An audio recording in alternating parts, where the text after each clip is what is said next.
Hello my quilting friends, Leah Day here with a new sewing machine review for leahday.com. Today I'm going to share with you a little bit about the Juki Exceed F400. This is a machine that was kind of an odd history with me. I kind of got it as a backup for my main machine that I was quilting on at the time. That was the Juki TL 2010Q. And I was quilting on that machine all the time. I figured, let's just have a backup just in case, something happens to this machine. I need to get it serviced or whatever. And I have something that I can fall back to. Well, then of course, that machine needed to be serviced. The 2010 needed to be serviced. So I pulled out the Exceed F400 and I started quilting on it. And then I started piecing on it.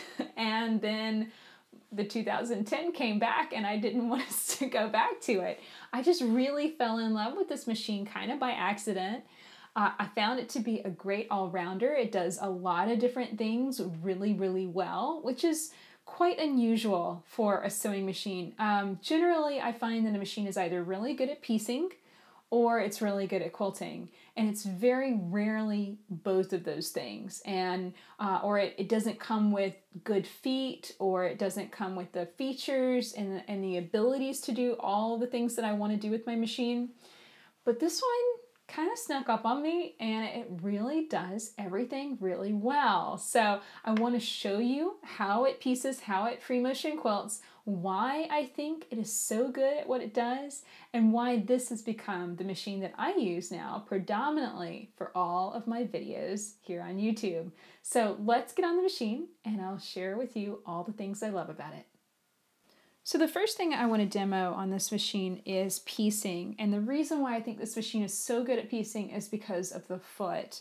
It has 1/4 inch straight, very, very narrow blades in the front, and it's 1/4 inch to either side of the needle. I love that.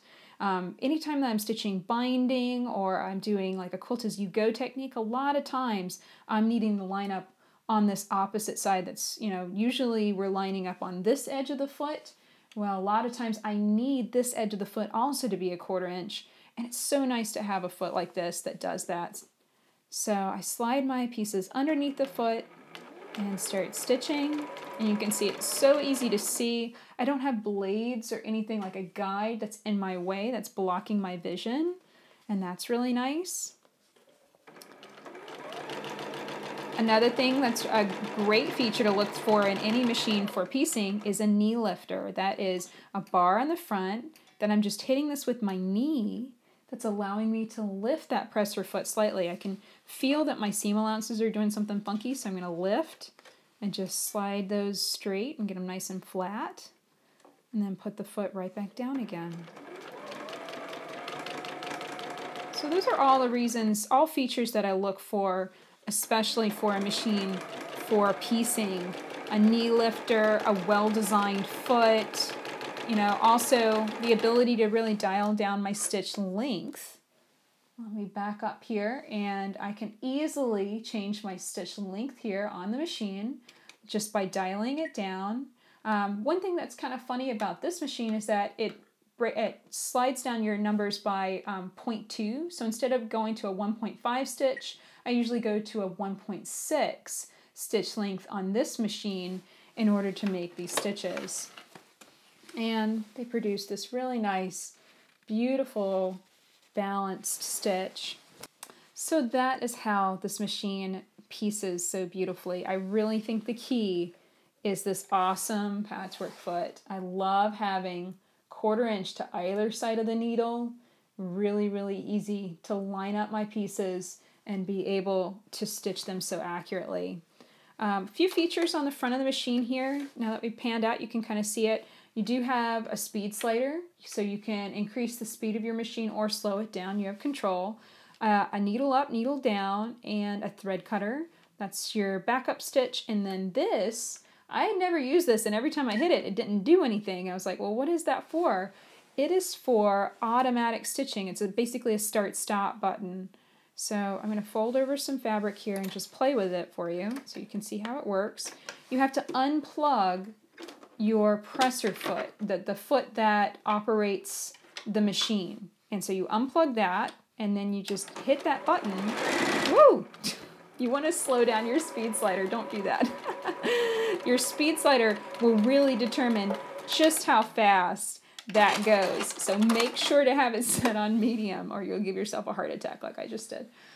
So you can see it can stitch automatically. However, and I'm saying this because I know so many other quilting teachers that have dealt with it too, your foot pedal is still essential. And so yes, we have this feature, but it's one of those things that scares me because you do have to take your hands off the work in order to hit that button. And while it's closed, you're still having to take your hands off your work and your needle is still going up and down.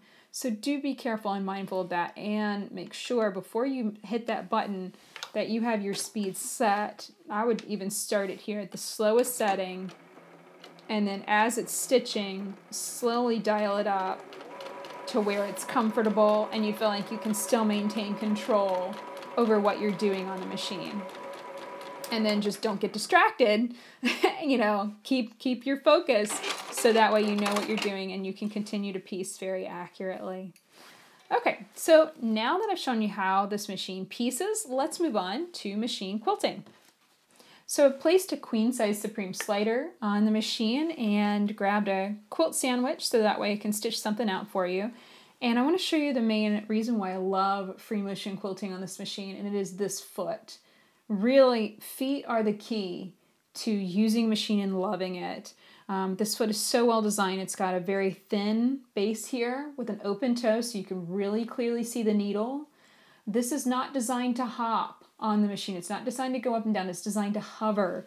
And how you adjust it to make sure it's the right height is this little spring. So you can rotate this spring at the top, that little screw at the top, and that will lift or drop your foot by a very small amount. It's awesome. It's so well designed. So I'm going to put it on the machine and just show you how it free motion quilts. I would say the reason why I love feet that hover like this, they only started coming out with feet like this a few years ago. And I love them because the hopping and stuff just really is just so distracting when you're quilting. It just gets in your way and you can't see what you're stitching. And then it also squishes your quilt so you can't really move your quilt underneath the foot either. Now let me show you how easily I can adjust this foot to the right height.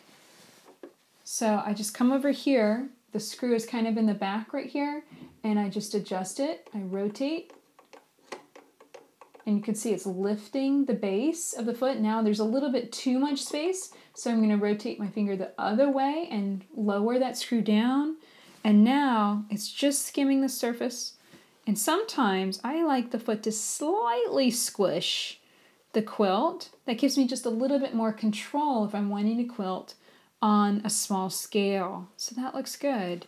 I'm just going to stitch the straight lines of this block so that way they're ready to go. And I do need to dial my stitch length down to 0. I don't use a free motion setting. I don't drop my feed dogs.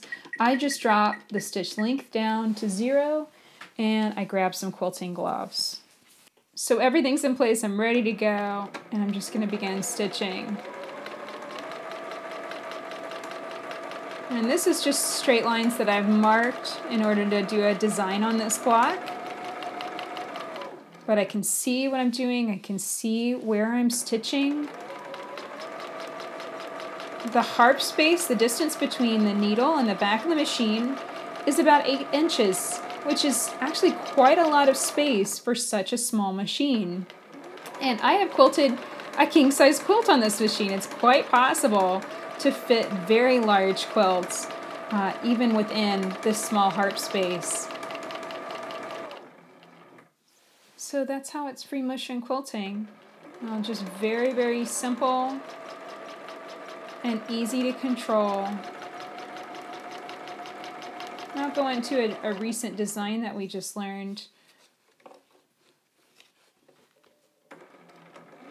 We've recently learned this wiggly wobbly balloons design. And just form that teardrop shape and then travel stitch. And I can see to travel stitch because that foot is that beautiful open toe. So I can wiggle over this direction, but then come back and travel stitch and repeat that over and over again to stitch these beautiful balloons. This machine is also really good at walking foot quilting because it comes with a wonderfully designed walking foot as well. It's got an open area here in the front so that you can easily see your needle, you can travel stitch easily. It's just all around, it's the feet that make any machine well designed. The attachment here to the machine is very secure and it doesn't wobble around. The quick change feet, it comes with this little quick change back so you can easily pop new feet on and off. That is ever so slightly wobbly. All of these, quick change feet tend to be a little wobbly, but this is one of the least wobbly ones that I've ever seen. So I'd say that this is still very, very well designed, and this just attaches by screwing into your machine. So overwhelmingly, it's the feet. It's also the features. I like having an easy to access zigzag. A unique feature of this machine is also has an easy to access blanket stitch. Right here on the front of the machine, you can just hit that and immediately go into a blanket stitch. The only thing that I kind of didn't like about the machine is accessing the more decorative stitches. It's just a slightly clunky interface.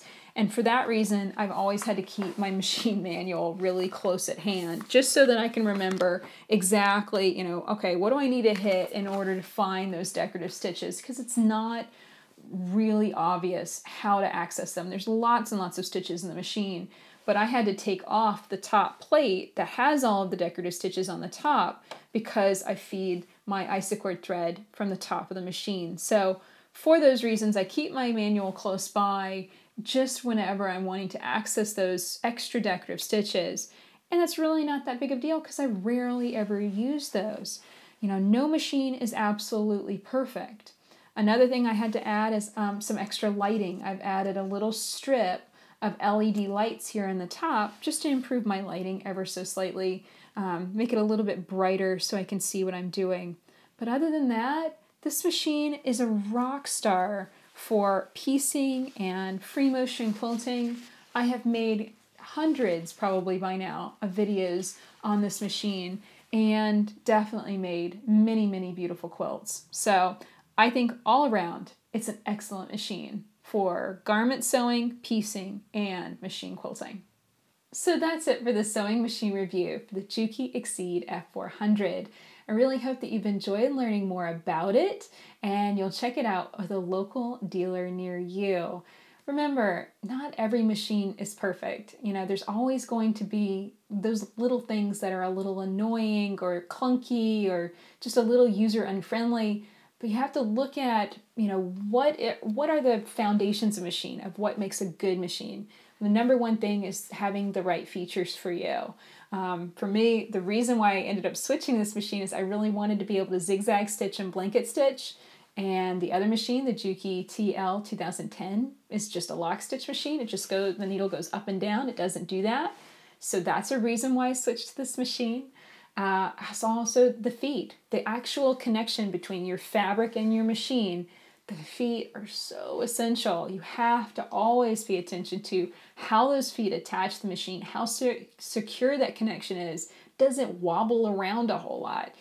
Is there a lot of play in that foot? Because if there is, that's going to throw off your seam allowance. That's going to be throwing off your stitches. That's going to be definitely affecting your stitch quality. So pay attention to those things. Test drive any machine that you're going to buy. Go to your local dealer, sit down, make yourself comfortable, and stitch on a real project while you're testing out your machine. That is my number one piece of advice every time you buy, is to take your time, really get comfortable on the machine, and make sure it's going to be what you want to purchase. So I hope that you've enjoyed this review. Definitely check out more sewing machine reviews at leahday.com. Until next time, let's go quilt.